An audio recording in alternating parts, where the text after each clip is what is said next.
Bonsoir à toutes et à tous, bienvenue sur LCI en direct bien entendu dans la deuxième partie de l'émission. Je recevrai ce soir à 19h30 le député socialiste de Haute-Garonne, Christophe Borgel. C'est lui l'organisateur de la primaire de la gauche. Il va nous expliquer très précisément le dispositif et le fonctionnement de tout cela, alors que pourtant on annonce très régulièrement dans l'ensemble des sondages que la gauche ne sera pas présente au second tour de l'élection présidentielle. Donc rendez-vous à 19h30 avec Christophe Borgel, président du comité d'organisation de cette primaire de la gauche. Mais tout d'abord, l'actualité internationale. Ce soir, Bachar el-Assad plante son drapeau sur Alep, revendique la libération de la ville et félicite ses troupes. La reprise d'Alep par le pouvoir syrien est évidemment un tournant. Nous avons assisté au martyre des populations avec beaucoup d'émotions, mais aussi avec un sentiment d'impuissance tout à fait particulier. Le secrétaire général des Nations Unies parle lui-même d'échec collectif. C'est pourquoi nous avons intitulé cette émission Alep seul au monde. Et voici les invités qui ont accepté de participer à ce 24 heures en question, en direct comme chaque soir. Frédéric Pons est journaliste et écrivain, spécialiste de géopolitique. Vous enseignez à Saint-Cyr votre livre Poutine au cœur des secrets de la Russie moderne. Et je le rappelle, paru chez Calman Lévy. Isabelle de Gaulmin est-elle rédactrice en chef adjointe au journal La Croix. Votre quotidien a été très présent sur ce drame. Votre une aujourd'hui, Alep, l'autopsie d'un échec. Frédéric Pichon est lui professeur de géopolitique, spécialiste de la Syrie, chercheur associé à l'université François Rabelais de Tours. Vous êtes l'auteur de Syrie, pourquoi l'Occident s'est trompé, aux éditions du Rocher. Enfin, le général Vincent Desportes est professeur de stratégie à Sciences Po et à HEC. Vous avez dirigé, je le rappelle, l'école de guerre. Et votre dernier livre, La dernière bataille de France, est édité chez Gallimard. Peut-être un premier commentaire, Frédéric Pons. Alors, on a vu beaucoup d'images extrêmement traumatisantes de cette ville. Il y a eu de la mobilisation. On peut dire que ça touche beaucoup de Français qui ne s'intéressent pas forcément à l'actualité internationale, mais qui ont vu Alep en quelque sorte rentrer chez eux. Cette ville semble plus que jamais abandonnée. Plus on en parle, plus elle paraît abandonnée. On se demande parfois si on ne se donne pas bonne conscience avec des mots, tout simplement parce qu'on ne sait pas quoi faire. Est-ce qu'il y a de ça ?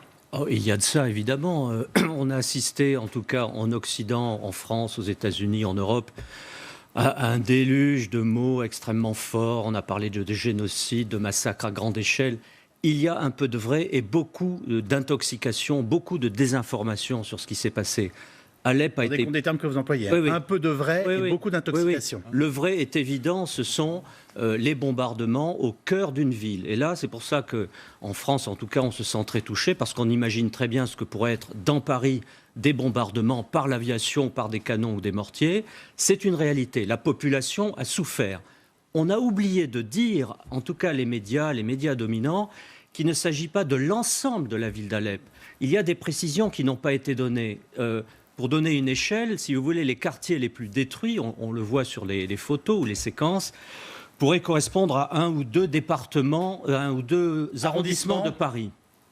Le reste, ce qu'on appelle Alep Ouest, a été complètement épargné par les bombardements et les gens vivent là-bas. Quand on va là-bas, et je m'y suis rendu, les terrasses de café sont pleines de gens, alors qu'à Alep Est, ce sont des quartiers détruits où des gens se sont enterrés dans les caves pour échapper au bombardement. Frédéric Pons, je comprends très bien ce que vous nous dites. Et d'ailleurs, c'est toujours comme ça la guerre. C'est-à-dire que, hélas, des bombes tombent et à 200 mètres, il y a des gens qui boivent du champagne. Très bien. Mais il n'empêche que ces images sont traumatisantes. Je suis sûr, et je sais d'ailleurs qu'elles vous touchent vous aussi, et qu'il est normal qu'il y ait eu une émotion. Mais ce qui est terrible cette fois-ci, c'est qu'on a l'impression que plus on a été ému, moins il était possible de faire quelque chose et de remettre les choses dans l'ordre. L'émotion est normale. Ce qui est anormal, c'est cette impuissance internationale dont nous allons parler. Il y a des témoignages abominables, on va achever les gens dans des hôpitaux. Enfin... Alors, parlons, si on avait le temps, on pourrait parler de ces témoignages. On a 1h15. Quand je parle d'intoxication, de manipulation, on sait aujourd'hui qu'un certain nombre d'images présentées venant d'Alep Est et de ces quartiers ont été manipulées. Un certain nombre de tweets, de ces messages avec des personnes, des gens angoissés racontant le calvaire, tout ça a été manipulé par la propagande islamiste. Nos médias ne l'ont pas dit, on le sait aujourd'hui. On sait aussi qu'une grande partie des bilans annoncés ne reposent sur peu de choses. On sait que cet observatoire syrien des droits de l'homme qui est basé à Londres et qui est représenté par une personne ne donne qu'une partie de la vérité. Et les 400 000 morts annoncés aujourd'hui sur l'ensemble de cette guerre sont probablement à réduire de moitié. Alors, Isabelle de Golemin, partagez la même analyse. Je précise que votre journal a participé à cette émotion, a été vraiment extrêmement actif pour rendre compte de ce qui se passait là-bas. Oui, moi je suis tout à fait d'accord avec ce que disait Frédéric, parce que, nous on a essayé d'être là depuis 4 ans et de ne pas être d'un côté ni de l'autre. Je crois que c'est parce que nous avions sans doute un réseau, notamment grâce aux chrétiens d'Orient, etc., qui nous a permis tout de suite de voir la complexité de cette situation, plus complexe que ce qu'on a beaucoup dit. Il n'y a pas les bons d'un côté, les mauvais de l'autre. Et puis Alep-Ouest, qui aujourd'hui est en paix, a été bombardé il y a 2 ans par les rebelles et les islamistes. À ce moment-là, personne n'en a parlé. Aujourd'hui, ce qui se passe, c'est terrible aussi, mais je veux dire, on est dans une guerre civile, et nous, Français, on a le mot de révolution, de rébellion comme ça, un peu romantique, on voudrait qu'il y ait les bons d'un côté et les mauvais de l'autre. Et c'est vrai que c'est pas ça. Et c'est peut-être pour ça que nous, depuis 4 ans, on a essayé d'accompagner comme on a pu, mais cette population des 2 côtés. Vous êtes d'accord pour dire que probablement le régime de Bachar el-Assad a assassiné sans doute plusieurs centaines de milliers de membres de sa population? On dit généralement Absolument. au moins 300 000. Et je pense que même avant la rébellion, il y a plus de 300 000. Là-dessus, il n'y a aucun souci. De l'autre côté aussi. Le problème, c'est que des gens à qui aujourd'hui dans Alep-Ouest, c'est un peu ça. On leur dit, mais vous allez choisir entre Bachar el-Assad ou entre l'EI, entre Daesh ou Bachar el-Assad.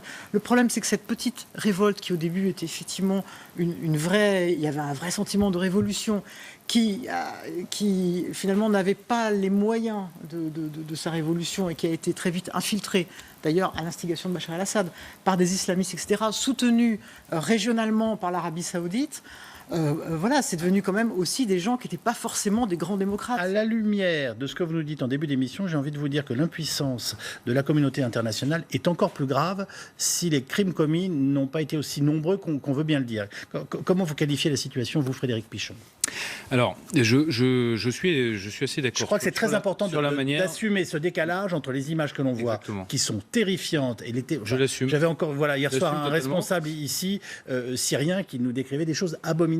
Je n'ai pas de raison de mettre en doute ses propos, ce qui ne veut pas dire qu'il n'y a pas, en effet, des choses qu'on ne nous dise pas ou qui nous est échappé. Mais je vous écoute, pardon. Non, mais moi, je l'assume, ce décalage, parce que moi, ma méthodologie, c'est celle d'un chercheur. Je suis un des rares chercheurs français à me rendre régulièrement en Syrie.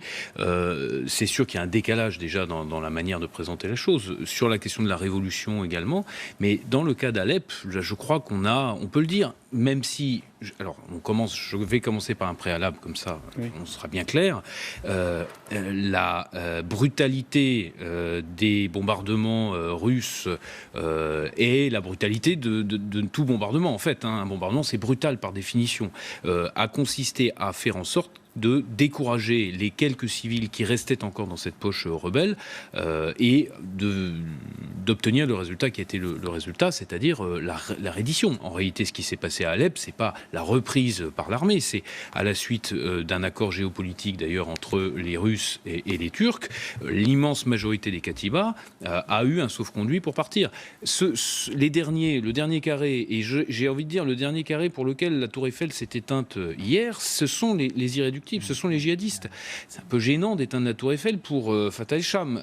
Dit comme ça, c'est un peu violent, mais c'est aussi ça la réalité. Alors, qu'il y ait des civils... Dit comme ça, c'est très violent, après ce que l'on a cru percevoir pendant des semaines, et qui ne me semble pas pouvoir être mis en doute, mais je comprends très bien qu'il n'y a pas évidemment, et j'interrogeais là-dessus hier soir le responsable médical qui était présent à cette table, qui est lui-même un médecin syrien, et qui reconnaissait qu'il se passait des choses abominables dans les 2 camps, que les rebelles ne cessaient de prendre comme bouclier humain la population et qu'il y avait des méchants, vraiment je le dis, des 2 côtés. Mais je vous laisse terminer, pardon. Je voulais ajouter sur le cas d'Alep, qui est quand même pas tout à fait semblable au cas syrien, à l'ensemble de la Syrie. Il faut bien voir que Alep, c'est pas une ville qui s'est soulevée contre les forces gouvernementales. C'est une partie de la population de la campagne d'Alep et de la banlieue, c'est-à-dire ce qu'on appelle des banlieues ruralisées, en fait, du fait de l'exode rural, qui a profité de l'effet d'aubaine de la révolution syrienne en 2012 pour immédiatement tenté de pénétrer dans la ville.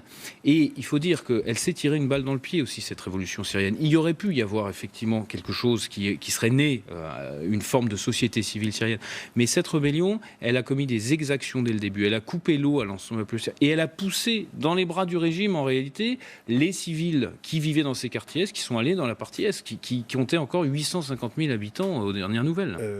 Quelle est votre perception des événements, Général Vincent Desportes? Alors moi, je crois que c'est important de rappeler ce qui a été rappelé, c'est que effectivement, dans un premier temps, cette population civile qui a été bombardée, elle a été prise en otage par ces djihadistes qui ont tenu le dernier carré, et d'autre part que ces djihadistes sont effectivement les mêmes que ceux que nous combattons nous-mêmes avec nos obusiers et nos avions Rafale à Mossoul. Ceci étant dit, qui feront l'objet, je le précise tout de suite pour nos téléspectateurs, du 3e reportage de cette émission.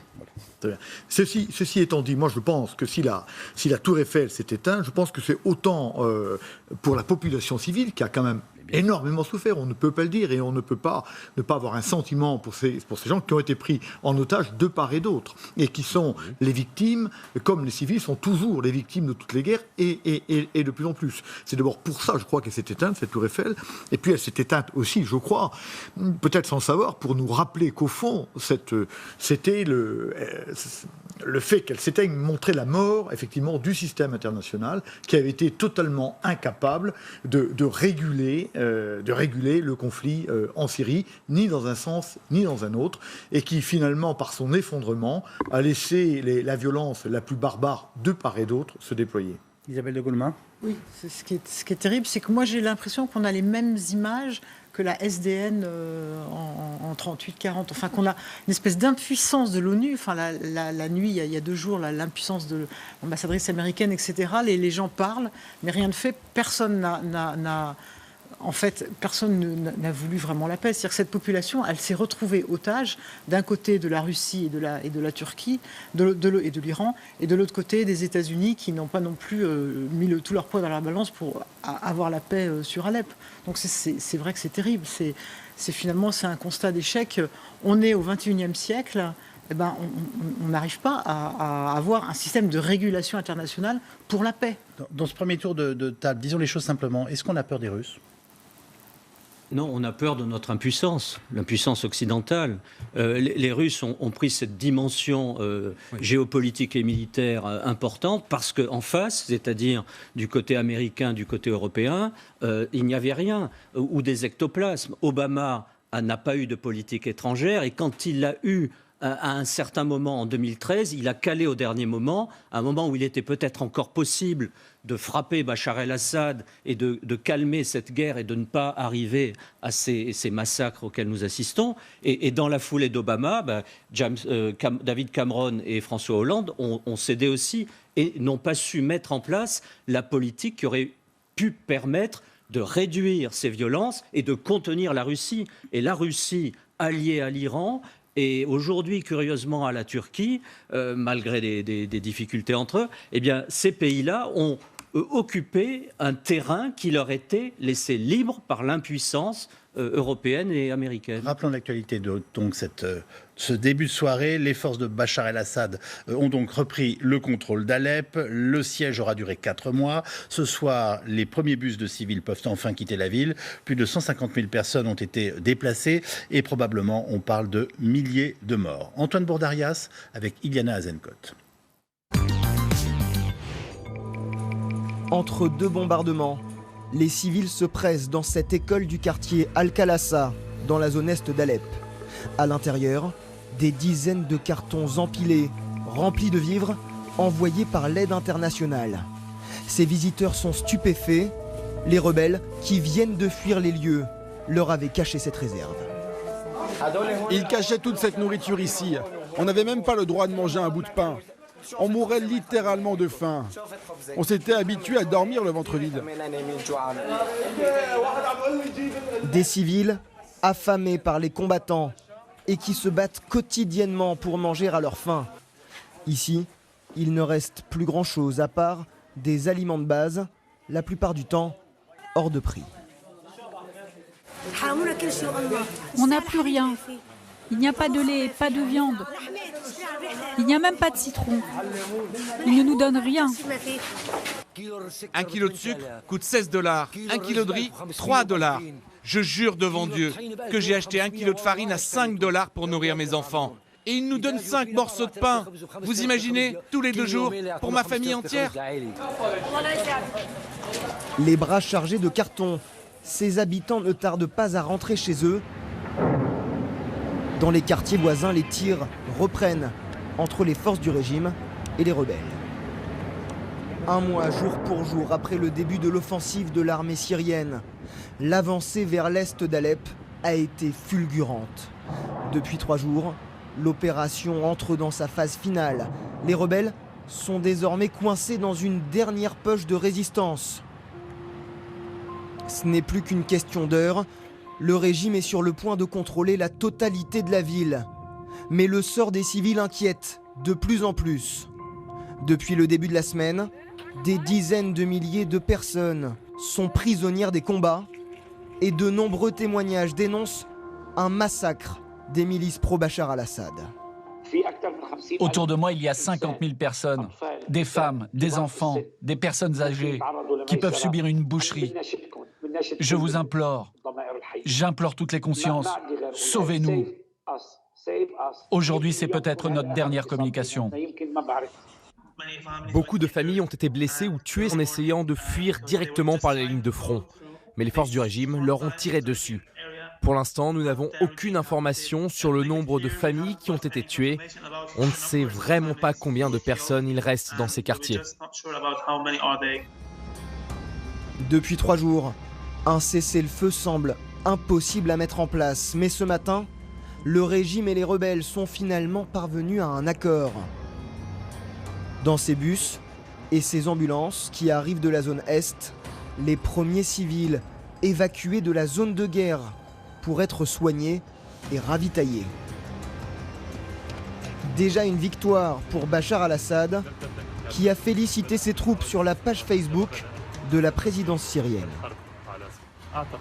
Je pense qu'après la libération d'Alep, nous dirons que la situation a changé. Pas seulement pour la région, pas seulement pour la Syrie, mais pour le monde entier. Il y aura un avant et un après la libération d'Alep. L'histoire se dessine maintenant et c'est plus important que de simples félicitations. Après 4 semaines d'une offensive qui a tué 465 civils, le régime syrien et son allié russe sortent renforcés de cette bataille. C'est la victoire la plus importante du pouvoir depuis le début de la guerre. La reprise d'Alep est un tournant.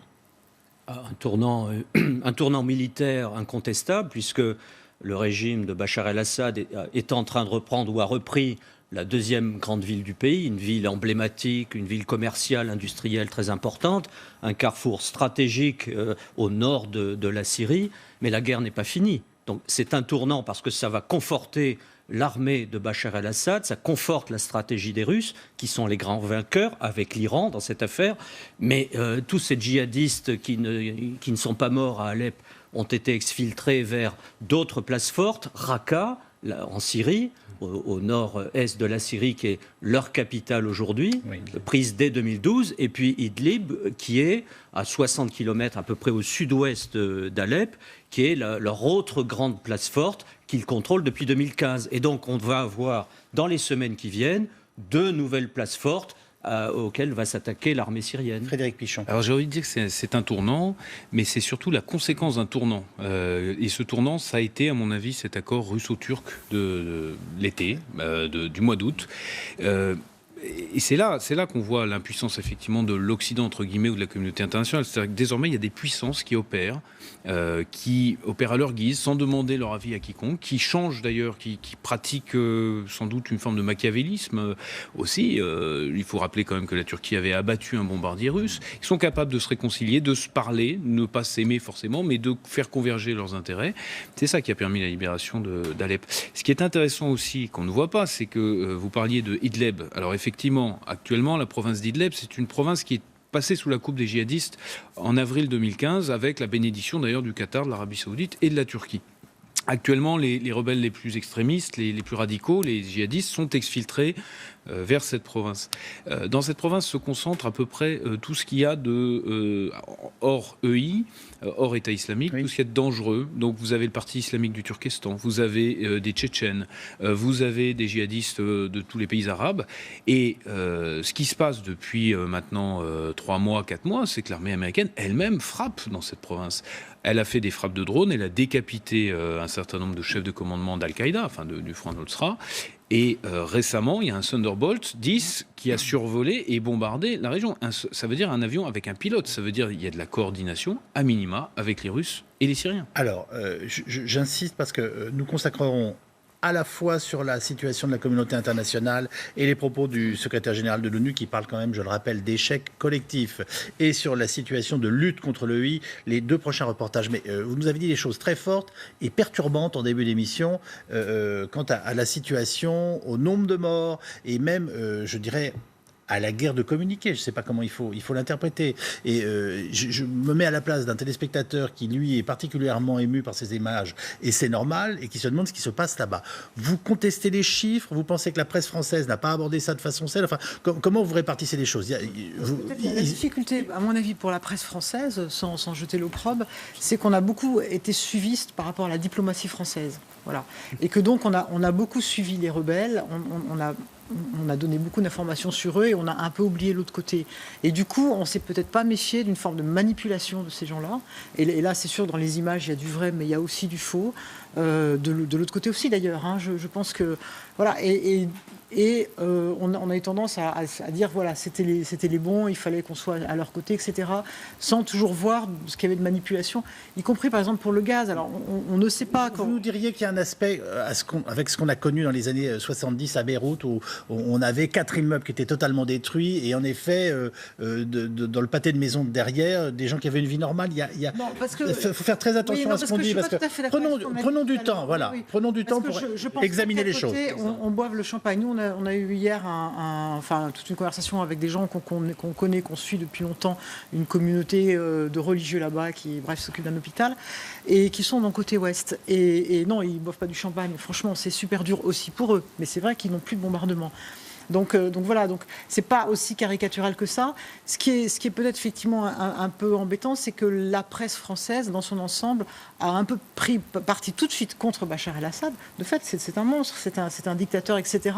Oui. Mais du coup, peut-être en s'aveuglant sur ce qu'était vraiment la force et les composants de l'autre camp. Et du coup, voilà, on a été sans doute un petit peu, en tout cas certains journaux, ont sans doute trop donné des images données par ces gens-là, dont effectivement, vous pensez sont à Londres. Par exemple, le journal Le Monde, qui fait référence, qui est très influent chez nous tous, journalistes, avec ses unes, est allé trop loin dans la couverture, ou a été de parti pris dans la couverture de ce qui se passait. Il a quand même beaucoup de parti pris, puisqu'il a, en tout cas, il a beaucoup suivi la diplomatie française, et donc il était très anti-Bachar, voilà. Et du coup, il a mis longtemps à voir que du côté des rebelles, c'était pas forcément aussi idéaliste que ce qu'on pouvait dire. Donc vous nous dites aussi qu'il y a une faillite de la diplomatie française dans ce qui vient de se passer. Moi je crois, c'est quand même la preuve. C'est-à-dire que on s'est tout de suite coupé complètement avec le camp Bachar dès qu'il y a eu le début de la révolution. Donc du coup, on n'a pas pu ensuite recoller les morceaux. On n'a pas, vous savez ce qu'on dit en diplomatie, des signes discrets, des signes lents, des signes sourds. Et du coup, on n'a plus eu aucun moyen d'action. Alors, je ne suis pas là du tout pour justifier l'action de la Russie. Attention. Hein. Oui. Simplement, les choses sont peut-être pas si simples que ça. Bachar el-Assad, il y a eu un moment, ce régime, on était très, très proche d'eux. D'un seul coup, on s'est complètement coupé d'eux. On a une politique, effectivement, inspirée par les droits de l'homme, qui est bien, mais l'objectif de la diplomatie, c'est d'abord de faire la paix.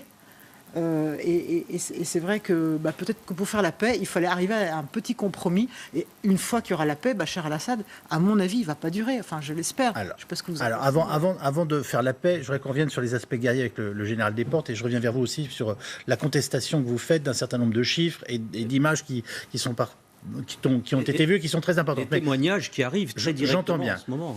Les immeubles détruits sont détruits. Oui, mais... Non, mais pardonnez-moi. Alors, je reviens à vous. Cette façon de faire la guerre, par la destruction d'immeubles civils, Qu'est-ce que ça nous dit de ce qui s'est passé et quelle analyse peut-on en faire, Vincent Desportes?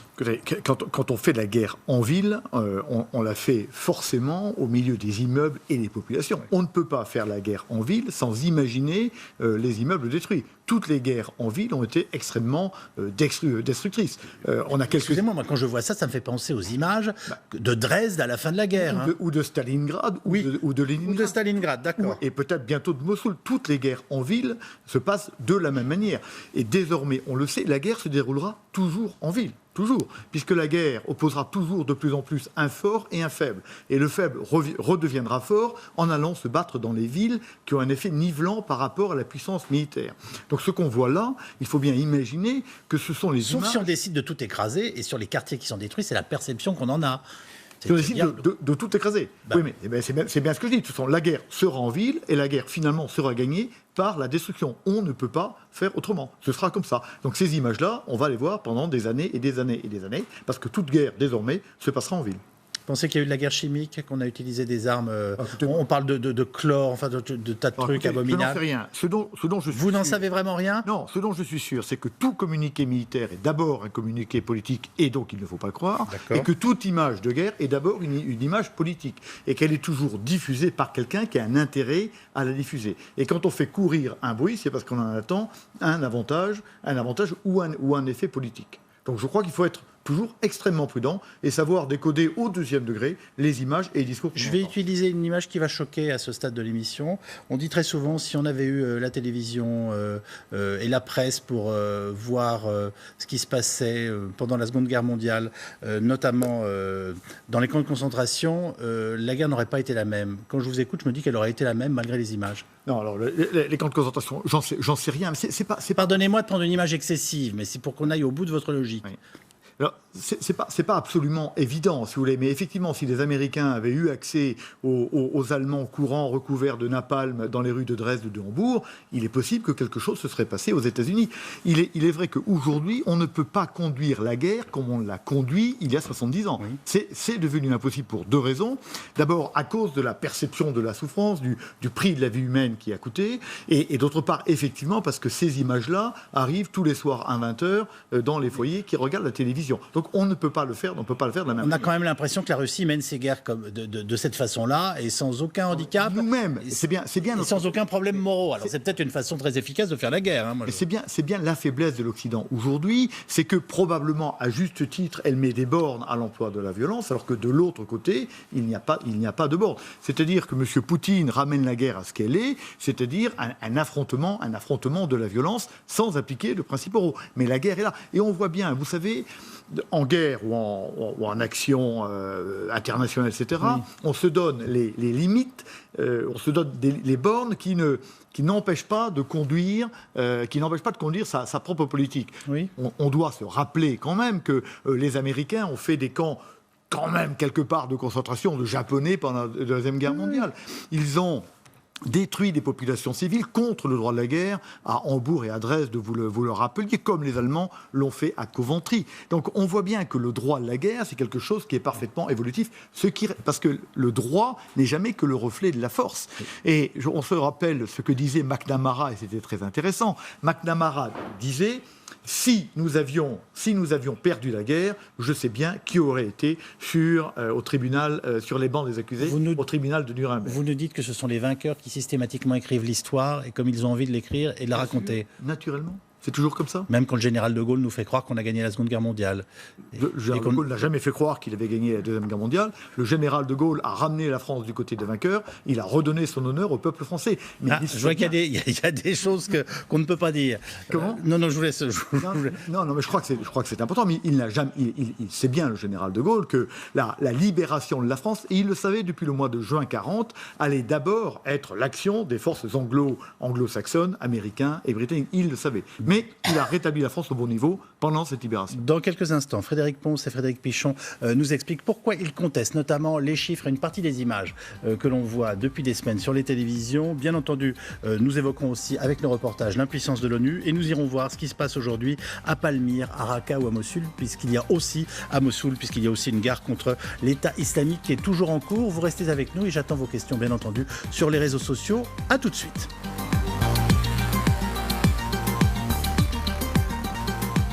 Bienvenue à vous tous qui nous rejoignez en direct sur LCI pour cette émission intitulée ce soir « Alep seul au monde ». Alors, on a fait un point d'abord sur ce qui s'est passé aujourd'hui. Les dernières dépêches indiquent l'évacuation d'un deuxième convoi d'habitants d'Alep confirmé par la télévision. Deuxième convoi d'hommes armés et de leurs familles à bord de 15 bus qui ont commencé à sortir du réduit. La contestation des chiffres et des images, elle est importante. On prend un tout petit peu de temps pour que vous nous expliquiez à quel titre vous la contestez. Tout simplement parce que, ça a été dit par Isabelle, les médias dominants, Le Monde, Libération et d'autres, ont d'emblée pris le parti du camp rebelle contre Assad. Pourquoi pas? Mais en prenant cette position très idéologique, les médias dominants se sont mis des œillères et se sont interdits d'aller chercher d'autres sources d'informations que celles données à Alep Est par les rebelles, c'est-à-dire par les islamistes, par les djihadistes, par des gens qui sont nos ennemis. Et ces gens-là sont des experts en matière de communication politique, c'est-à-dire de désinformation. Quand on sait que dans une guerre, l'adage est bien connu, la première victime d'une guerre, c'est la vérité. Ça s'est vérifié une fois de plus en Syrie depuis 2011 et notamment sur Alep Est. Il n'est pas question de dire qu'il n'y a pas eu de bombardement de la ville, qu'il n'y a pas eu de victimes. Bien sûr qu'il y en a eu, et beaucoup trop. Seulement, avec le recul que nous avons, avec l'expérience, en tout cas des journalistes de terrain, de ce que nous avons pu observer, notamment à Beyrouth, au Liban, dans les années 80, on sait qu'après les premières semaines de guerre en ville, les populations apprennent à se protéger. Je me souviens très bien des bombardements syriens sur Beyrouth Est, sur les quartiers chrétiens de Beyrouth, en octobre 1978, j'y étais. Les grands journaux français annonçaient des dizaines de milliers de morts. J'étais là-bas, j'observais tout cela, et les chrétiens eux-mêmes, les organisations chrétiennes, disaient « c'est pas vrai, il y a eu 1000, 1500 morts, mais pas 10 000 ou 15 000 morts ». Les gens apprennent à se protéger, seulement il y a l'effet de perception. La répétition de ces images où l'on voit des bombes qui tapent des immeubles, mais il n'y a personne dans les immeubles. Ou s'il y a quelqu'un, il y a un sniper djihadiste que les Russes ou les Syriens vont taper avec des obus. Frédéric Pons, là aussi je prends des termes mesurés. J'ai envie de vous dire c'est très important, et vous êtes là pour ça, de tenter d'éclaircir les choses et de nous dire la vérité. Et en même temps, il ne faut pas qu'on donne l'impression qu'il ne s'est rien passé. Juste le chiffre, vous ne pensez pas que Bachar el-Assad est responsable de la mort de 300 000 Syriens? Son régime, son armée est responsable. Les ordres de grandeur ont de l'importance. Non, mais je ne sais pas combien, je n'ai pas les chiffres, mais je suis persuadé que les 400 000 morts annoncés par une officine aux ordres de la rébellion, et donc des islamistes, ce fameux observatoire syrien des droits de l'homme, qui est basé à Londres, je suis persuadé que ces chiffres sont en partie faux. Il y a eu des milliers de victimes dont la responsabilité est portée par le régime de Bachar el-Assad, par les Russes très certainement, mais il y a aussi des milliers de victimes, de gens égorgés à répétition par les djihadistes, ceux qui ont défendu Alep Est. Et j'ajoute, pour terminer, les témoignages que nos chers confrères n'ont pas voulu voir, ce sont les témoignages des gens qui fuyaient les zones ou les quartiers tenus par les islamistes. Ces gens ont raconté, et jusqu'à ces derniers jours, ce matin, j'entendais, et les réseaux chrétiens qui existent et qui sont très bien informés sur place sont très importants à écouter, ce que n'ont pas fait nos médias. Les réseaux chrétiens, en ce moment, donnent la parole à tous ces réfugiés qui sortent d'Alep Est. Que disent-ils? Ils disent qu'il y avait des médicaments et des vivres dont la propriété était réservée aux djihadistes. Et ces gens qui souffraient de malnutrition, de manque de médicaments, malheureusement, étaient privés de tout cela par les djihadistes eux-mêmes. Frédéric Pichon. Alors, moi, je pense que sur le bilan global de la guerre, je pense que les chiffres sont sous-évalués. Je pense contrairement à vous, qu'on est à beaucoup plus qu'on ne l'a dit, mais dans lesquels, je suis bien d'accord avec vous, il ne faut pas oublier qu'il y a une bonne proportion de loyalistes, et notamment de soldats loyalistes. L'armée syrienne a essuyé des pertes et continue d'essuyer des pertes absolument incroyables. C'est-à-dire qu'aucune armée occidentale ne supporterait des pertes. Les estimations sérieuses donnent entre 90 000 et 100 000 hommes. Là, je parle des forces de Bachar el-Assad. Conventionnelles, même pas des milices supplétives qui lui sont adjointes, etc. Sur la question du traitement médiatique, moi, je ne pense pas qu'on puisse dire qu'il y a... il y a eu des exagérations, il y a eu des flots d'images, effectivement, il y a eu une espèce d'information compassionnelle. Mais j'ai envie d'aller d'abord... je voudrais juste qu'on fasse pas la première émission révisionniste de l'histoire récente en Syrie. J'ai envie de défendre également les médias. D'abord les médias, parce que vous savez, sur les réseaux sociaux, moi je vois très bien les gens... Clairement, on est rentré dans l'ère du soupçon. On se méfie de la parole médiatique. Et moi, je peux attester que ça n'est pas vrai. Le système médiatique ne s'est pas ligué contre ceux qui avaient une parole un petit peu différente sur le conflit syrien. La preuve, c'est notre présence ce soir, en tout cas la mienne. Je crois que le système médiatique, il a surtout été une victime technique de ce qu'est cette guerre en Syrie, qui est un huis clos où il a été très difficile d'accéder. Beaucoup de journalistes ont été tués au début du conflit. Gilles Jacquier, France 2, dont on a appris d'ailleurs, on sait maintenant de manière sûre qu'il a été tué par des tirs rebelles. C'est une guerre extrêmement qui a coûté très cher à vos confrères. Par conséquent, techniquement, déjà, il y avait ce problème. Il y a un autre problème qui est la saturation des informations par les réseaux sociaux. Jamais on n'a pu avoir à disposition autant d'images. Jamais on a pu faire circuler autant d'images en même temps et à la fois. Et voilà, donc je crois que les médias étaient un petit peu... pris en étau entre l'incapacité d'être sur place. Non, je crois franchement. Après, il y a. Non, mais on n'est pas là pour faire le procès des médias. Mais c'est important. On doit découvrir maintenant le deuxième reportage de cette émission, car avec l'aide des Russes, Bachar el-Assad a tout simplement obtenu ce qu'il voulait, la reprise d'Alep. Et jamais, ni l'ONU, ni la communauté internationale n'ont pu le bloquer et en plus protéger les civils. Le secrétaire général des Nations Unies le reconnaît. Il parle d'échec collectif de la communauté internationale. Nicolas Herbeau nous en dit plus.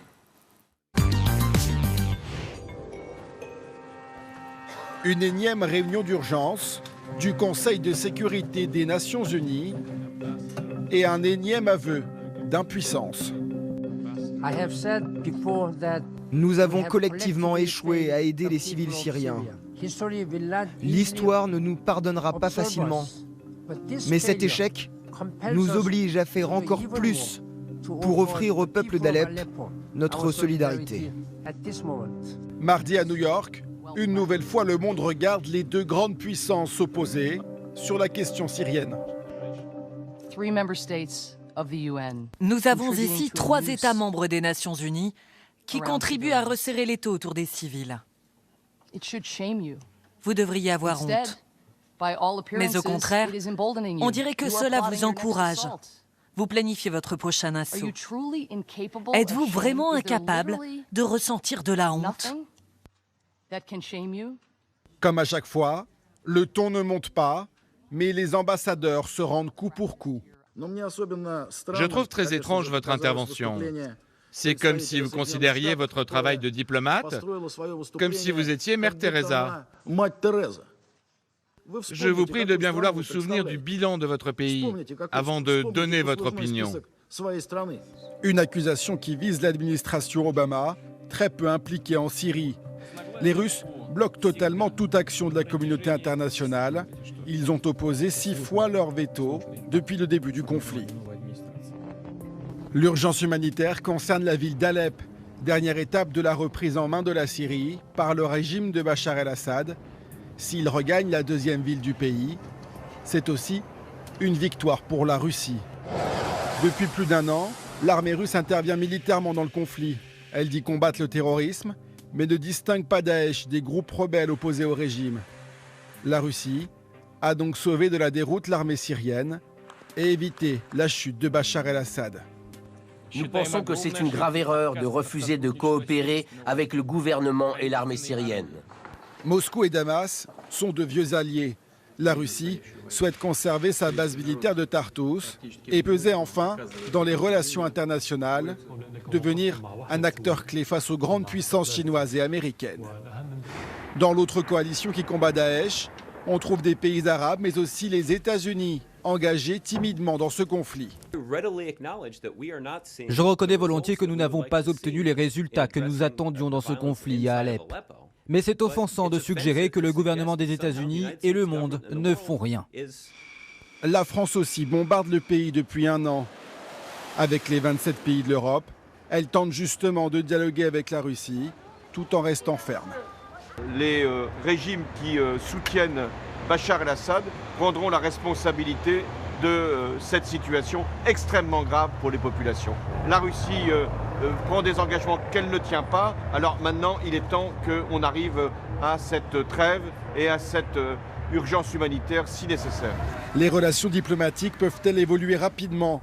Oui, espère Bachar el-Assad, et même en sa faveur. L'arrivée de Donald Trump à la Maison-Blanche est pour lui une révolution. Le président syrien estime que l'Amérique pourrait devenir un allié naturel. Vous m'avez dit tout à l'heure, Général Vincent Desportes, on a intérêt à ce qu'Assad gagne. C'est pas comme ça qu'on le perçoit habituellement, et je veux bien des explications. Écoutez, c'est simple. Les djihadistes qui sont actuellement dans la partie est de l'Alep, ou qui y sont encore, sont pas exactement, mais presque les mêmes que ceux, je l'ai dit tout à l'heure, que nous combattons à Mossoul et dans le nord de l'Irak. Donc, il est clair qu'aujourd'hui, ceux qui nous menacent, ce sont ces djihadistes, et ça n'est pas Assad. Le problème de Assad, on le réglera probablement après. Pour l'instant, ce qui est important, c'est que la menace djihadiste disparaisse. Et il est donc dans l'intérêt objectif des Français que ces djihadistes disparaissent ou meurent. Vous assimilez tous ceux qu'on appelle les rebelles à des djihadistes? Écoutez, alors je ne suis pas un spécialiste dans le détail, mais globalement, c'est la même mouvance. Ces gens-là viennent en gros de Al-Nosra, c'est-à-dire au fond de la mouvance d'Al-Qaïda. C'est ces gens-là que nous avons combattus en Afghanistan, l'armée française, pendant 11 ans, et c'est ces gens-là que nous combattons encore. Donc globalement, ce sont nos adversaires. Isabelle Le Golemin. Oui, je crois qu'il faut aussi voir ce dont la population a besoin, la population là-bas, c'est pas nous. Et je pense qu'aujourd'hui, malheureusement peut-être, on n'est plus en 2012, aujourd'hui, il me semble qu'en tout cas la population d'Alep, elle a intérêt à ce que Bachar gagne. Parce que en tout cas, ça va être un début de paix, un début de stabilisation de la situation. C'est terrible d'en arriver là, mais en tout cas, c'est la constatation. C'est pour ça que quand on voit François Hollande, comme dans votre reportage, qui dit il faut pas soutenir Bachar el-Assad, peut-être, mais c'est pas de la diplomatie, ça. La diplomatie, c'est quand même arriver à une situation de paix. Et aujourd'hui, la paix passe par ça. Et puis, de fait, après, on réglera sa succession. Et j'espère qu'il ne va pas rester. Mais là-bas, même sans parler de nous, les Français, là-bas, les gens, aujourd'hui, ont intérêt à ce que les combats cessent. On a vu quand même des images terribles, d'un côté comme de l'autre. Donc, je crois que c'est ça qui est important. L'Occident a une chance remarquable de changer les cartes fin 2003. On ne l'a pas fait, on a laissé passer le moment. Donc, on ne peut plus s'étonner maintenant, après avoir refusé d'intervenir, de se retrouver impuissant et de voir M. Assad reprendre la main. Fin 2013, et j'ajoute qu'il y a quelques instants, vous nous disiez, mais finalement, les rebelles, ceux que parfois on a cru devoir défendre, ne sont pas nos amis. Alors, sous l'intitulé les rebelles, on met qui? Parce que ça reste quand même un énorme problème. Alors, tout dépend de qui on parle. Ceux d'Alep-Est, le dernier carré, clairement, ce sont les plus déterminés, les plus dangereux, les plus djihadistes. On dit qu'il y a beaucoup de non-syriens parmi ces éléments qui résistent ou qui résistaient encore. Et ces gens-là sont clairement... On dit ou on sait, Frédéric Pons? Non, mais on le sait, parce qu'il y a aussi des écoutes qui permettent de savoir qui est présent. Les écoutes permettent d'écouter les accents. Et un accent tchétchène est très différent d'un accent arabe syrien, par exemple. On sait qu'il y a dans les autres places fortes islamistes, à Raqqa et à Idlib, d'autres islamistes qui ne sont pas exactement sans doute des mêmes mouvements, mais qui ont la même idéologie islamiste radicale, au service d'un combat transnational. C'est la Syrie, c'est l'Irak, mais ce sont les mêmes qui frappent aujourd'hui ou qui ont frappé au Bataclan, à Nice, à Charlie Hebdo, et qui frapperont demain ailleurs. Ces gens-là, contre qui les Russes et Bachar el-Assad sont en train de faire la guerre, sont nos ennemis. Au témoin à doute, il y a bien quand même une partie de la population qui a voulu se débarrasser d'un dictateur dans l'histoire syrienne. Mais bien sûr, en 2011, effectivement, les premières manifestations étaient des manifestations politiques, qu'on pourrait appeler aujourd'hui laïques ou modérées, à l'intérieur desquelles le ferment islamiste paraissait secondaire. Or, dès la fin 2011, et les premiers rapports américains le disent clairement, dès la fin 2011, début 2012, on voit débouler des forces islamistes extrêmement bien organisées, armées, notamment par l'Arabie saoudite et le Qatar, dans un grand jeu international au Moyen-Orient, resitué dans la guerre entre les puissances sunnites, c'est-à-dire les pétroménarchies du Golfe, et l'Iran chiite, allié de Bachar el-Assad. Frédéric Pichon, et ensuite on va essayer d'analyser ce qu'on a appelé la faillite de l'ONU. Le secrétaire général de l'ONU le dit lui-même. Alors, c'était concernant la rébellion. Je crois qu'elle a été d'abord sociologiquement et géographiquement très marquée. C'est-à-dire qu'elle est le produit des changements dans la sociologie syrienne opérés par la relative ouverture économique du régime à partir des années 2000. C'est-à-dire ? Ce sont les espaces ruraux, ce sont les périphéries. Vous savez, la France périphérique, eh bien, il y avait aussi la Syrie périphérique qui, et à Alep, on l'a très bien vu ce scénario-là, qui ont été les grands perdants de ces évolutions. Par conséquent, les premiers rassemblements qui ont pu avoir lieu au cœur des villes, c'était pas les grandes villes, c'était ces petites bourgades abandonnées par la politique de métropolisation, en gros menée par le régime, qui était plutôt proche effectivement de cette insertion de la mondialisation qu'il voulait faire. Et en fait, moi, ce que je vois très bien quand je me rends en Syrie, je crois pas que l'affrontement soit communautaire, comme on voudrait nous le dire, les sunnites contre les chiites, contre les alaouites et ça. Il y a profondément, je suis pas marxiste, mais une véritable lutte des classes. Dans les populations loyalistes d'Alep-Ouest ou à Damas, vous parliez du champagne. Ils boivent pas tous du champagne. Attention. On a très bien J'ai utilisé une image pour expliquer que dans les conflits, ils les voient, ces choses existent. Décrire les choses de manière un petit peu... Les rebelles ou les civils qui soutiennent ces rebelles, qu'ils soient djihadistes ou pas, sont vus par les habitants des zones loyalistes comme, excusez-moi du terme, comme des ploucs bigots. Voilà, avec une conception de l'islam qu'eux n'ont pas dans les centres-villes. Et ça va être extrêmement difficile, à mon avis, pour la suite de la Syrie, surtout de réconcilier ces deux Syries-là. Ce qu'on découvre dans le fonctionnement des Nations Unies en ce moment, enfin ce qu'on constate une fois de plus, Vincent Desportes, c'est que pour que ça fonctionne, il ne peut y avoir qu'un accord entre Russes et Américains. Il n'a pas eu lieu. Ça n'avance pas. L'ONU est bloquée quand les Russes et les Américains n'arrivent pas à trouver un terrain d'entente. Et on a connu cet état de fait pendant pratiquement toute la guerre froide, où aucune grande opération des Nations Unies n'a été déclenchée. Donc quelque part, là, on est revenu en période de guerre froide, puisque par 5 fois, la Russie a opposé son veto aux résolutions proposées par les États-Unis sur cette affaire. Tout à l'heure, vous disiez que fallait-il avoir peur de Poutine ? Moi, je crois qu'il ne faut pas avoir peur de Poutine, mais je crois qu'il faut avoir vraiment peur de l'effondrement de ce système international. Et l'impuissance de l'ONU en est la marque. C'est-à-dire que je crois que nos concitoyens, vos téléspectateurs, doivent bien se rendre compte que nous avons vécu dans un monde qui était né en septembre 1945 à San Francisco, le monde de l'ONU, qui était régulé en particulier et principalement par les États-Unis. Et que ce monde-là est en train de s'effondrer. Et que l'ONU, je pense, ne retrouvera plus jamais aucune capacité d'action.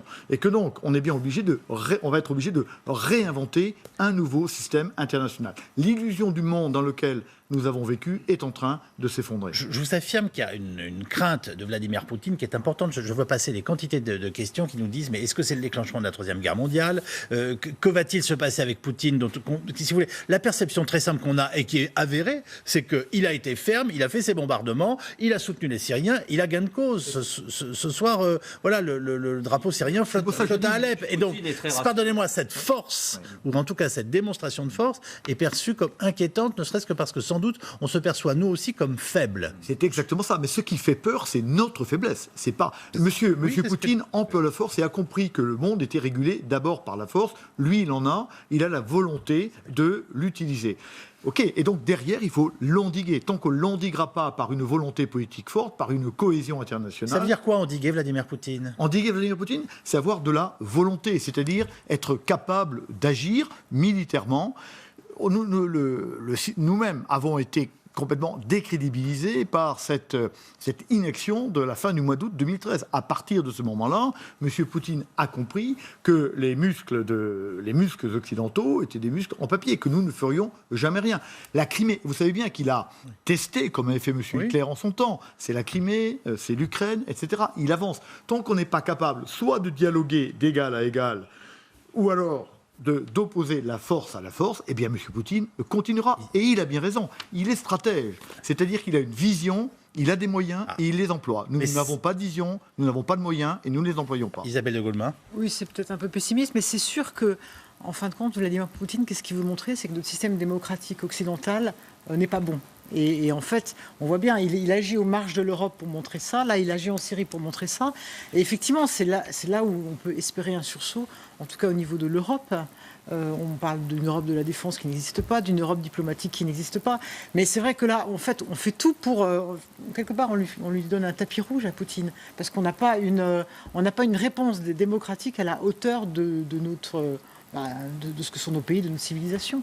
C'est clair qu'on est dans un basculement. On a cru que l'Europe pouvait se construire sans l'histoire, sans le tragique. Et cette crise syrienne nous renvoie à la figure de ce qu'on croyait avoir oublié. Alors passons maintenant à la guerre contre l'État islamique. Elle se concentre à Mossoul, où la bataille est plus difficile que prévu. Pendant ce temps, la bataille de Raqqa se fait toujours attendre. Il s'agit, je vous le rappelle, du fief de l'État islamique. Et à Palmyre, les djihadistes ont tout simplement repris la cité classée au patrimoine mondial de l'UNESCO. Xavier de Giacomoni avec Frédéric Joffre et Kevin Picard.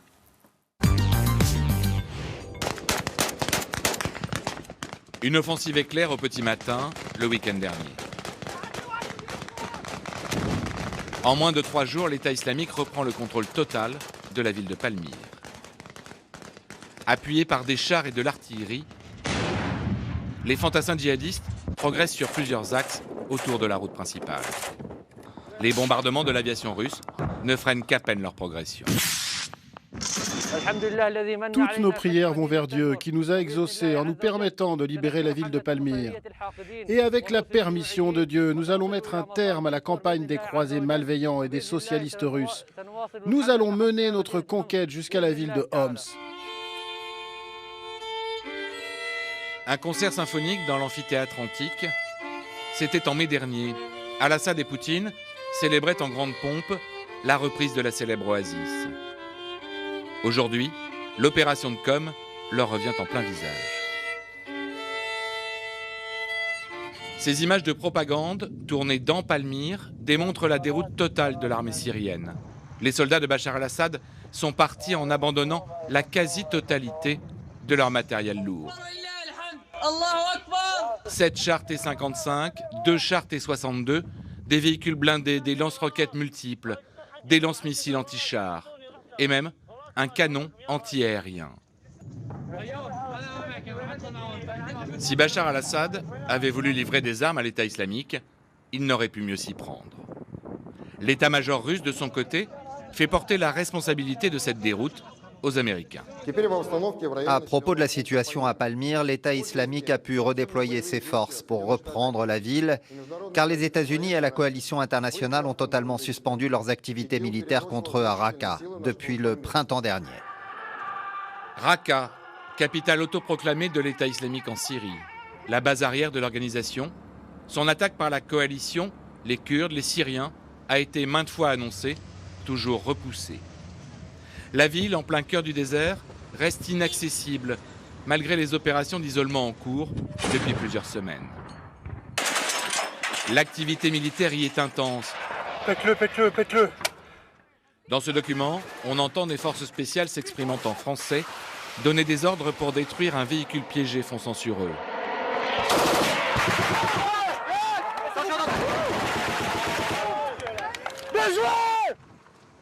Sur le terrain, les Turcs s'opposent totalement à la participation des Kurdes à l'assaut final sur Raqqa.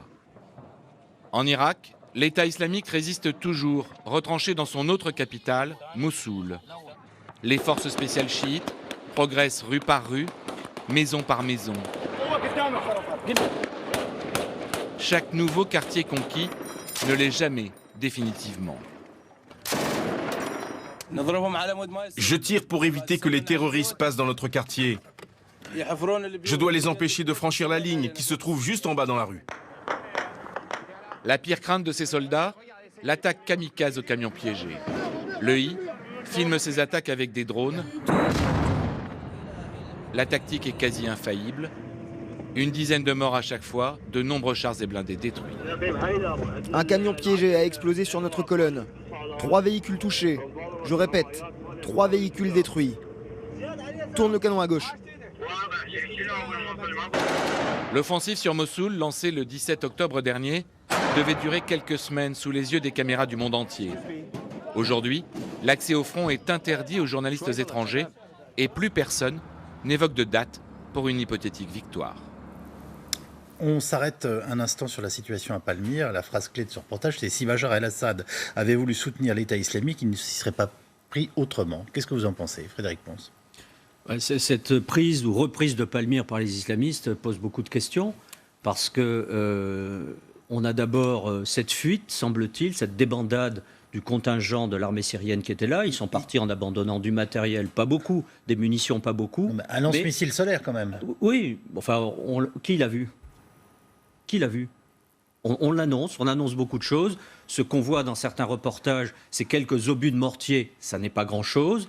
N'oublions pas que ce sont des images de la propagande islamiste, donc on peut supposer que là encore, on nous monte en bateau. Non, ce qui compte, c'est cette débandade un peu inexpliquée, mais surtout le fait que les colonnes islamistes sur ce terrain extrêmement dégagé ont pu progresser, même si les gars n'étaient pas très nombreux, 1000, 2000 combattants, mais ils sont en véhicule, ils ont des armements, ils ont convergé sur Palmyre, alors que la maîtrise du ciel par les avions et les drones est totalement sous le contrôle des Américains ou de la coalition internationale. Oui. Comment se fait-il que, comme en 2015, quand les islamistes avaient déjà pris Palmyre, comment se fait-il que leur convoi n'ait pas été détecté, qu'on ait laissé faire ? Il y a une grande interrogation, et pour ma part, je n'ai pas la réponse. Vous n'avez pas la réponse ? J'ai un début de réponse. Si, quand on dit ça, généralement, c'est qu'on en a une. Non, alors allez-y. Je n'ai pas la clé de cette débandade et de cette facilité avec laquelle les islamistes... On organisait des concerts pour dire qu'on avait repris le symbole de tous les symboles. Je pense que dans l'analyse de la situation, l'armée syrienne et les Russes ont estimé que la priorité des priorités, c'était de concentrer les forces sur Alep, pour la reprise d'Alep, qui est vraiment le symbole politique majeur. Le reste, c'était accessoire. Palmyre sera reprise, mais là, ils ont dû estimer que face à des menaces islamistes, leur petit contingent qui gardait Palmyre n'était pas de nature à résister. Il ne fallait pas pour eux ouvrir un second front à Palmyre. On peut imaginer que certains rêvent qu'on découvre Palmyre en ruine pour remobiliser contre les rebelles et retourner une fois de plus l'opinion. Enfin, je veux dire, tout est possible, je vous réagir. Ça s'appelle du complotisme, ça. On a vu sur la question de Palmyre, mais qui est une question éminemment symbolique, justement se développer pas mal toutes ces espèces de complotisme chic même, mais dans l'autre sens aussi, la Russie et la Syrie accusant les États-Unis de n'avoir pas vu aussi. Je crois que c'est pas un enjeu, surtout ce qu'il faut dire, c'est que c'est pas du tout un enjeu militaire, Palmyre. C'est un enjeu symbolique fort. Hein. Oui, mais ça n'est pas un La guerre, c'est de la communication aussi. Ça n'est pas un enjeu militaire et effectivement, toute la communication et ce complotisme de part et d'autre qui est invoqué pour donner des explications montrent bien qu'on est dans une guerre de mots et dans une guerre symbolique. Général Vincent Desportes, on commence à se demander si on est vraiment en train de faire reculer l'État islamique. Moi, je pense que globalement, si. Mais même si l'État islamique recule en Irak et en Syrie, il ne recule pas partout. On a bien vu qu'au Caire, il y a 2 jours, on a eu un attentat majeur. On sait bien qu'ils sont en Somalie, on sait bien qu'ils sont au nord d'Afghanistan, on sait bien qu'ils sont encore en Libye. Donc probablement, les choses avancent. Mais vous savez, les gens ont souvent une idée un peu simple de la guerre. Ce qu'on sait de la guerre, c'est qu'elle n'est jamais linéaire, qu'elle réserve toujours des surprises. Et pour reprendre ce que vous disiez, vous avez raison. Faire de la stratégie, c'est toujours choisir, donc renoncer et donc prioriser. Et donc, la surprise est dans la nature même de la guerre. On ne peut pas être étonné par ce genre de choses. La reprise de Mossoul, on partait avec la division dorée qui devait prendre Mossoul en quelques jours. Ça n'est jamais comme ça. Tous les sièges ont duré longtemps. Prenons celui d'Alep, il a duré 4 ans. Mais reprenons les sièges historiquement. Le siège de Leningrad dure 3 ans. Le siège de Sarajevo, il n'y a pas si longtemps que ça, dure 4 ans. Le siège de Stalingrad dure 6 mois. Et je vous rappelle que pour reprendre Fallujah, les Américains, en 2004, vont mettre globalement 10 ans. Donc, il y a des allers-retours, des hauts et des bas. C'est toujours comme ça. Avant de donner la parole à Isabelle de Goldman, je retiens une chose dans ce que vous nous dites, c'est que, en tout cas, Vladimir Poutine avait des buts militaires extrêmement clairs. Il a abouti. Et que nous, en combattant à la fois l'État islamique et en soutenant d'une façon ou d'une autre les rebelles en Syrie, on est en permanence en porte-à-faux dans notre politique et dans nos objectifs militaires. Sur Poutine, pardon, je pose la question. vous avez parfaitement vrai. M. Poutine est un stratège et un tacticien. Nous ne sommes ni stratèges ni tacticiens. Mais dès 2012, Vladimir Poutine a donné son plan pour la Syrie, un plan militaire et politique. Militairement, sa priorité, c'était d'aider Bachar à détruire les islamistes. On y est. Mais le plan politique, c'était après cette victoire, organiser une transition politique à Damas. Nous y allons, là, dans les mois qui viennent. Il nous faut au moins 5 minutes de questions de téléspectateurs. Vous vouliez dire un dernier mot sur ce... Non, je trouve que c'est compliqué de jeter quand même autant l'opprobre sur nos diplomaties. Et ce qu'il y a, c'est qu'il y a eu un but qui était un but droit de l'homme, voilà, qui en fait n'en fait pas un but. Et aujourd'hui, la priorité des priorités, c'est la paix. Et c'est plus, tant pis si on soutient quelqu'un qui est épouvantable. Un élément fort, Poutine il est seul, la communauté internationale, soi-disant, c'est une multitude d'intérêts divergents qui rend très très difficile. Et ce que vous dites est vrai aussi pour l'Europe, on l'a bien compris. Pourquoi Hollande et Fabius soutiennent toujours les terroristes Al-Nosra? D'abord, si c'est faux... Non, on ne peut pas le dire comme ça. C'est vrai qu'à partir de 2011, Nicolas Sarkozy et Alain Juppé, puis en 2012, François Hollande et Laurent Fabius ont pris le parti de défendre la rébellion, qu'on espérait laïque et modérée, et de faire de Bachar al-Assad un adversaire. Cette position, cette ligne politique s'est brisée sur les réalités. Et aujourd'hui, enfin depuis la fin 2015, la position française a évolué. On ne peut pas dire qu'on soutienne les terroristes ou les djihadistes, mais on n'a plus de position, plus de politique, d'où cet aspect un peu errant de notre diplomatie. On a une obsession anti-Bachar qui, du coup, voilà. On parlait de complotisme tout à l'heure. Jabhat el-Nosra, au départ, on nous l'a présenté comme une création du régime. C'était les services secrets syriens qui l'avaient fait. Et la diplomatie française l'a dit, ça aussi. Comment le Liban parvient-il à résister à la crise syrienne et la Jordanie? Le Liban est très, très, très, très mal. Il est en train d'être submergé par les réfugiés venant de Syrie. Et en même temps, le Liban a une très longue habitude à la fois des conflits, des déstabilisations, des heurts communautaires. C'est le génie libanais sans doute. Il a réussi, après 2 ans de difficultés, à avoir enfin un président, mais un président qui n'a pas de gouvernement. On sait que le maillon faible en ce moment au Levant, c'est clairement le Liban et Beyrouth. Comment Bachar el-Assad finance-t-il cette guerre?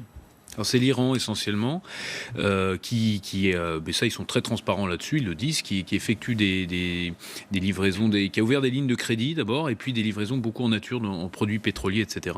Et puis il y a encore, on va dire, des matelas, ou en tout cas des richesses accumulées qui permettent de faire tourner une économie, mais hyper inflationniste, et avec un embargo qui est quand même, il faut bien le dire, très lourd. Après Alep, Assad et les Russes ne veulent pas faire face à une guerre subversive. Ils massacrent tous ceux qui pourraient les combattre. Que pensez-vous de cette assertion? Je ne comprends pas bien Après Alep, Assad et les Russes ne veulent pas faire face à une guerre subversive. Ils massacrent tous ceux qui pourraient les combattre. C'est-à-dire qu'on a eu le droit... Voilà. Et oui. Est-ce qu'on assiste à une Tchétchénie bis? C'est ça le sous-entendu de la question. Oui, mais... Enfin, je pense que les Russes, les Iraniens et l'armée de Bachar al-Assad, après Alep, vont continuer à affronter leurs ennemis, les islamistes, à Raqqa, Idlib et partout, évidemment. Ils font beaucoup de politique. Et vous avez cité l'exemple de la Tchétchénie. La deuxième guerre de Tchétchénie, ça s'est fini en politique. C'est-à-dire qu'ils ont trouvé... Kadyrov, c'est un ancien chef rebelle à qui il a donné la Tchétchénie. Et je pense que ça va se finir comme ça dans certaines parties de Syrie, en tout cas. La guerre ne fait que commencer. Jamais les sunnites n'accepteront la domination chiite. Que pensez-vous de cette assertion? Il y a des gens qui soutiennent Bachar al-Assad et qui sont sunnites. Toutes les grandes familles sunnites de Alep soutiennent Bachar al-Assad. Donc attention à ne pas faire de ce conflit un conflit uniquement communautaire. Vincent Desportes, vous avez un avis là-dessus? Non, moi, mon avis, c'est que quoi qu'il arrive, on n'évitera pas une grande reconstruction du Moyen-Orient qui va demander d'arriver à concilier les intérêts des diverses parties prenantes. Donc la Syrie telle qu'elle existait n'existera plus, le Liban peut-être va souffrir, la Turquie va peut-être souffrir, etc. Mais on n'évitera pas une reconstruction de ce Moyen-Orient. Et il ne faut pas s'en étonner, on a reconstruit l'Europe 3 fois depuis les accords Sykes-Picot. Donc on reconstruise le Moyen-Orient dans une compréhension des intérêts de chacun, ça me paraît normal. Et j'aimerais bien que la France soit présente, parce que pour l'instant, la France bombarde suffisamment pour apparaître un tout petit peu sur la photo, mais pas suffisamment pour être sur le tapis vert au moment où il faudra bien réorganiser cet espace. Comment peut-on souhaiter la victoire du tyran? On peut l'accepter, mais sans féliciter, c'est pas possible. À mon avis, si la Russie le veut, Assad va rester. Alors, est-ce qu'Assad va rester? Moi, je ne pense pas. Je pense que la Russie, Poutine, soutient Assad en ce moment parce qu'elle a besoin de lui pour mener cette guerre. Mais le moment venu, j'y crois, il y aura une transition politique à Damas et Assad et son clan devront laisser la place à un nouvel homme fort. Parce que pour gouverner la Syrie, il faudra un homme fort, militaire ou civil, peu importe. Et l'exemple de la Tchétchénie, très intéressant, la transition entre la guerre et la reconstruction politique, c'est Poutine qui l'a réussi dès son arrivée au pouvoir entre 2000 et 2000. Donc ce sera un homme fort à la solde de la Russie, d'une façon ou d'une autre. Qui sont les vainqueurs aujourd'hui en Syrie ? Les Russes. Les Russes. Liban, Syrie, Irak, Kurdistan, ne faudrait-il pas, dans l'idéal, redessiner les cartes aberrantes de l'après-guerre mondiale ? On va vers là. Le monde qui a été construit en 1945 s'effondre dans tous ces domaines, l'ONU, etc., les limites qu'on a fait. Donc je crois qu'il faut admettre qu'il faudra reconstruire le monde entre ceux qui vont représenter les nouvelles puissances du monde à venir. Et qui sont c'est avec les Kurdes. Les Kurdes se taillent un fief au nord de la Syrie. Les Kurdes veulent leur indépendance en Irak. Et la Turquie, derrière, joue un rôle clé. Voilà ce que nous pouvions vous dire ce soir sur la situation à Alep et en Syrie.